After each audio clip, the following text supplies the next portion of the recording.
Next on the news. Before they march for life, they have to pray for it. Thousands are gathering in Washington, D.C. ahead of the national demonstration. The prayers at Thursday's vigil will guide them as they walk the mall on Friday for the unborn. I'm Katie Vasquez, and I'll have that story coming up. Buonasera, come stai? Pope Francis making a call to the only Catholic parish in Gaza, the words of hope the Holy Father gave. Plus, she's given thousands of onesies to premature babies in the NICU. The tiny pieces of fabric are making a big difference. I'm Christine Persichetti. Currents News starts right now.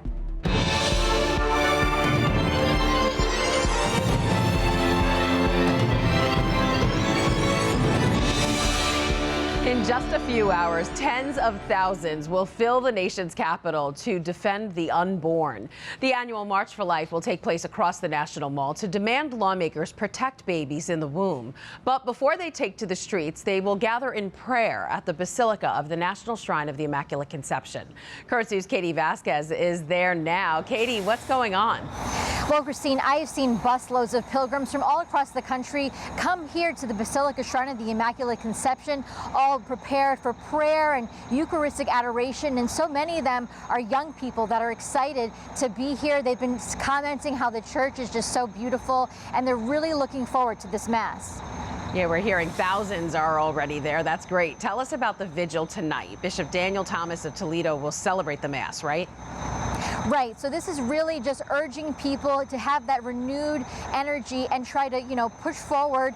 They're praying for an end to abortion and just, honoring all human life. And that's really what the focus of the Mass will be about, just, praying for the unborn and mothers. So we know Roe v. Wade was overturned in 2022. What are people telling you? Why are they still marching? Why are people from our diocese still attending? Well, obviously Dobbs was a big deal, but, a lot of states are still allowing abortion. In New York, in fact, they've actually increased access to abortion. Other states have restricted it, but a lot of people, especially from our diocese, are out here because they want to, emphasize that they do not agree with abortion.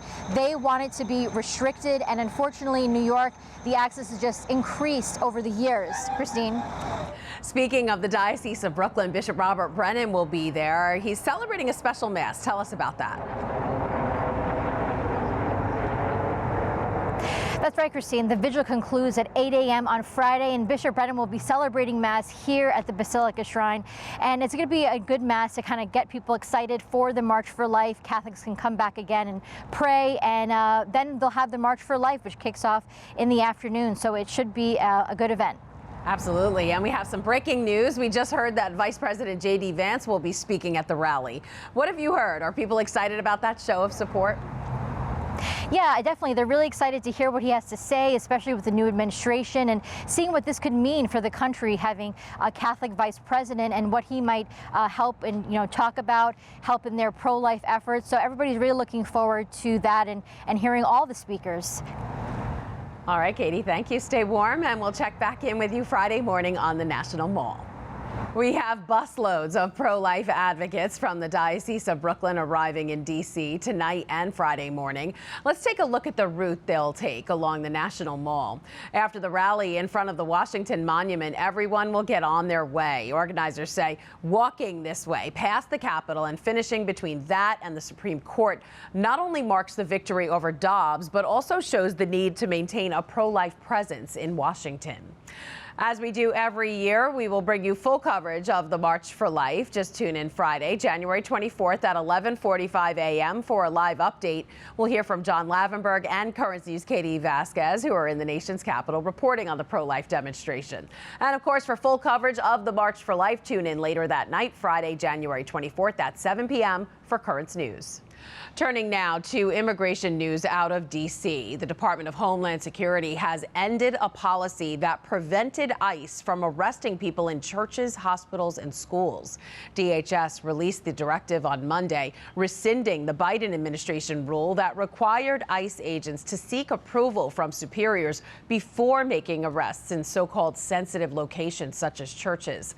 Catholic leaders have spoken out against this order before, arguing that raids in churches would violate basic human rights and religious freedoms. On the heels of the executive order, New York City Mayor Eric Adams held a town hall meeting in Flushing to calm concerns over the possible ICE raids. We don't want children staying home. We don't want people who have medical emergencies not to go to the hospital. We don't want people who are victims of crimes not to call the police department. Our job, no matter who you are in this city, is to make sure you get the services that you deserve. As I say, your tax dollars are paying for that each time you pay tax. Mayor Adams went on to say his offices will continue to stand by all New Yorkers, documented and undocumented, and that federal immigration enforcement should be focused on people committing violent crimes. A federal judge has temporarily blocked a Trump executive order regarding immigration. This after some advocacy groups filed a lawsuit Monday challenging the order that would end the practice of birthright citizenship. The order directly affects federal agencies, which would no longer be able to issue passports, citizenship certificates, and other official documents to children born in the U.S. to undocumented parents. Catholics have long condemned this order, along with the rest of the president's recent string of immigration rulings. Bishop Mark Seitz, who leads the U.S. Conference of Catholic Bishops Committee on Migration, said in a recent statement, quote, "We urge President Trump to pivot from these enforcement-only policies to just and merciful solutions, working in good faith with members of Congress to achieve meaningful bipartisan immigration reform that furthers the common good with an effective, orderly immigration system." Over at the Vatican, the Holy Father reminded Gaza's only Catholic church they are not forgotten. Buonasera, come stai? Pope Francis catching up with Holy Family Parish on WhatsApp. The pontiff has been calling them every night at 7 p.m. sharp since the war began to stay connected with the community and the more than 600 people sheltered there. During this call, the Pope asked them simple but meaningful questions like, what did you eat? He greeted the children and elderly and gave the parish his blessings. Thanks to the recent ceasefire, Catholic leaders in Gaza are beginning to feel hope, and they're now encouraging pilgrims to make their way back to the Holy Land for the Jubilee. There is no danger, even more with a ceasefire. So it's about time to take courage, to come here. We are waiting for you. The Latin Patriarch of Jerusalem, Cardinal Pier Battista Pizzaballa, and Custos of the Holy Land, Father Francesco Patone, posting this message on X, formerly known as Twitter. The war in Gaza hurt the Holy Land's tourism industry, which had a trickle-down effect on the rest of the economy. Finally tonight, preparing for a new baby can be a daunting task, but for a premature baby, it can be even harder. Since they're so small, they often don't fit into newborn clothing. But one mom is working to fill that gap, and as Currents News' Jenna McDermott reports, she has helped thousands of babies wear their first onesies. Pink is definitely her color. Oh, yes. That was so beautiful. This is little baby Ava. She's been in the NICU at Mount Auburn Hospital in Cambridge for a few weeks now. That onesie she's wearing? It's from Megan, who knows the NICU all too well. I know exactly how I felt, and I felt like it was for me. Yep. More than it was for the baby, more than it was for anybody else. It was for me. Yeah, definitely. Megan is talking about the birth of her daughter Caroline, who was born prematurely at South Shore Hospital at 34 weeks. She weighed just 3 pounds, and like most families, Megan and her husband found themselves completely unprepared, without even one outfit that would fit their tiny daughter. That is, until a NICU nurse went above and beyond. And come to find out, the nurse that was caring for her had actually purchased it with her own money. Seeing her in clothes made it like humanized her in some ways for me, and it was really, really healing. That small act of kindness inspired Megan to start Caroline's Closet, an Amazon wish list with preemie-sized gowns and onesies. Each year, she calls on friends, family, and the community to donate. Yeah, these all. This year marks 5,000 onesies delivered to local NICUs. And the program is expanding. Families at Mass General, Boston Medical Center, South Shore Hospital, and here at Mount Auburn all have access to outfits for tiny miracles like Ava. So one challenge that we definitely face with clothing for the babies this little is the wires. It's really hard to dress them and find clothes that are adaptable for the accommodating the monitoring that we have here.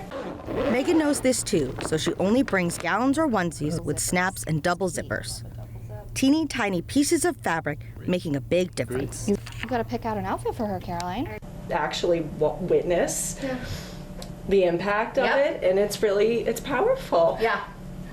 Couldn't love that story more. That was Jenna McDermott reporting. If you'd like to help with those onesie efforts, just go to bostonmoms.com and search for Caroline's Closet.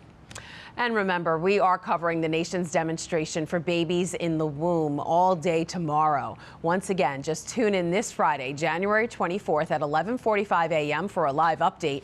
And of course, for full coverage of the March for Life, tune in later that night, Friday, January 24th at 7 p.m. for Currents News. And if you are among those attending the March for Life or attending a pro-life event at your parish, send us your photos and videos. You could be on the newscast. You can do so by going to thetablet.org/sendus.